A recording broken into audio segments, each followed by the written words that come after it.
I'm Joel Sharpton, one half of the Articulate Coven, and this is what you probably missed in Season 2, Episode 4 of Interview with the Vampire. Let's talk about the theater's projections. Production designer Mara Lepere-Schloop has been dreaming of designing Le Théâtre des Vampires since she first read the original novel. Her excellent set designs here are accompanied by the London-based theater troupe 1927, founded by Suzanne Andrade, who plays Celeste, Esme Appleton, who plays Estelle, animator Paul Barrett, and composer Lillian Henley. Roland Jones saw a performance of 1927's and immediately asked them to be involved in this production. They conceived, choreographed, and animated every one of the Théâtre des Vampires performances in this season. Number 2, The Fire Gift. We saw in Season 1 that it turns out our version of Louis indeed has the ability to light things on fire with the power of his mind, and in this episode we see where he learned it. This would also mean that Louis has taken in quite a good deal of blood from Armand to speed the process that all of Anne's vampires go through as they age. Their physical strength increases, their telekinetic and telepathic powers grow. In the books, young vampires can shortcut this process by drinking from the very old. And that's exactly what our Louis has done here. Number 3. Daniel mentions offhandedly that he can't read anything he wrote before Michael Jackson's hair caught on fire.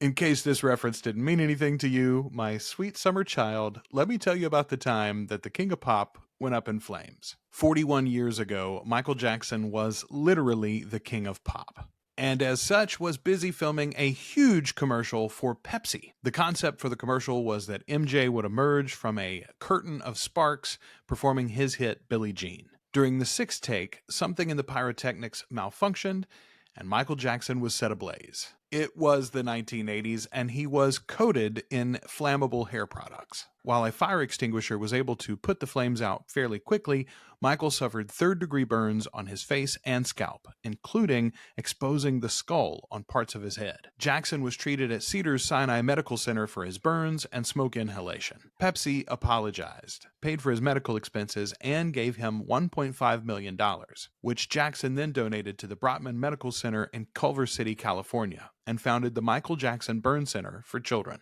Number 4. Madeline and Claudia. In the novel, Claudia isn't the young woman we see here. She's an actual child, 5 to 6 years old at the most.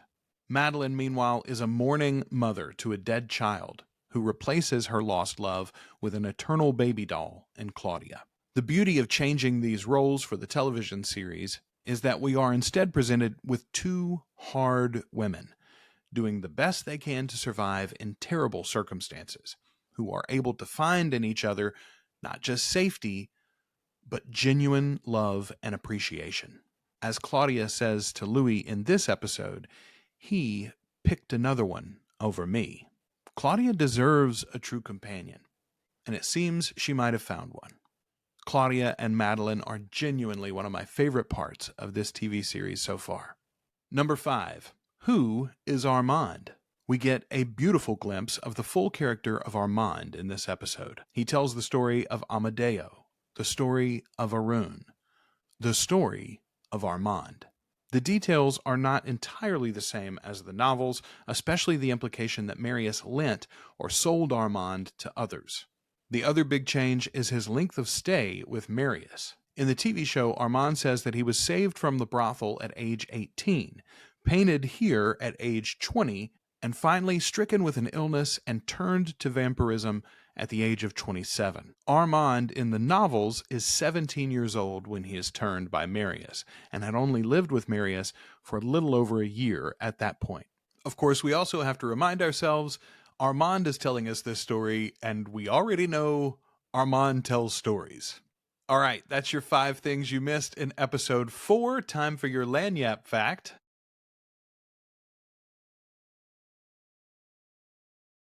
Romeo, he's barely a Balthazar.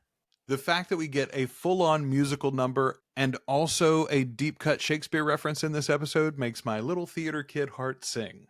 Romeo is obviously one of the leads of Shakespeare's most famous play, Romeo and Juliet. He is the star-crossed son of the Montagues, who falls in love with Juliet as he's mourning the loss of his love, Rosalind. Then Romeo promptly ruins both his own and Juliet's lives. Lestat here is making an excellent theater kid jab at Armand, suggesting that not only is he not the lead of this story, he is a forgettable side character. Maybe. On a good day. Balthazar is actually a character name that appears in multiple plays by Shakespeare, although they are not intended, or probably not intended at least, to be the same person. Balthazar appears in Much Ado About Nothing, The Merchant of Venice, and, as I mentioned, Romeo and Juliet. In the play Romeo and Juliet, Balthazar is the young man that attends Romeo. He is his manservant.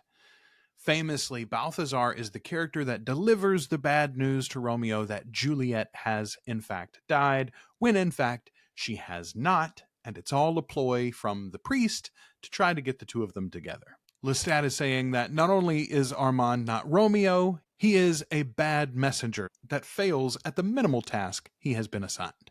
You guys, this episode ends with the best tease of the whole series so far, in my opinion. Next week, we're going to San Francisco, 1973. So buckle up, folks. It's going to be a bumpy ride. Hey, subscribe to the channel to get all of our videos. And if you'd like next week's episode early, go ahead and join our Patreon, articulatecoven.com/join. $2 or more a month gets you access to everything we do early and ad-free. We are making our march towards 50 paid patrons. You could be number 50. Until next episode, I've been Joel Sharpton, one half of the Articulate Coven.